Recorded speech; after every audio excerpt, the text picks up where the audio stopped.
নদিয়ার শান্তিপুরে আবারও গৃহস্থ বাড়িতে দুঃসাহসিক চুরি। ওস্তাকারপাড়া লেনে শান্তিপুর পৌরসভার এই বাড়িতে চুরি হয়েছে। বাড়ির দরজার নেট কেটে ঘরে থাকা সোনা এবং রূপোর গহনা মিলিয়ে প্রায় লক্ষাধিক টাকার জিনিসপত্র চুরি গেছে বলে দাবি করেছেন পরিবারের লোকজন।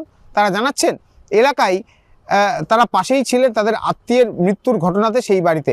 সন্ধেবেলায় গতকাল বাড়ি ঢুকে দেখতে পান তছনছ করা রয়েছে ঘরের জানলার নেট কাটা রয়েছে।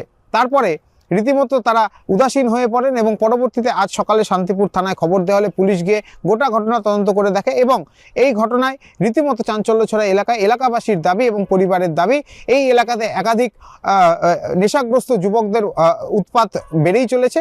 শুধু তাই নয়, এই দিনের পর দিন নেশার কারণেই কিন্তু এই চুরির ঘটনা দিনের পর দিন বাড়ছে শান্তিপুর জুড়ে।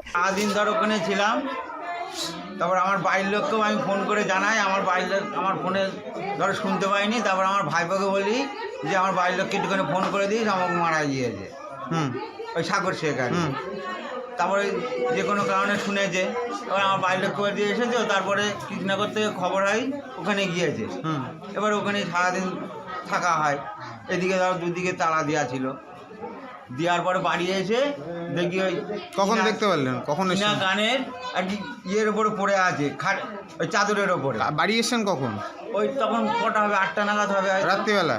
তারপর তারপরে এসে দেখলাম যে ওই কানের একখানা সেই কিনা কানের আর কি খাটের ওপরে আছে। আমি বললাম এই তুমি কি বিছিয়ে থুয়ে গিয়েছো নাকি যাওয়ার সময়? বলছে না। তারপরে ফটাম করে চোখ পড়ে যে জানলার ওপরে। এবার আমার বাড়ির লোক হাওয়া করে সেই কেঁদে ফেলা মতন ফেলে দিয়ে ওই কোলে রাখা ছিল যে খাটের আর কি ধারে।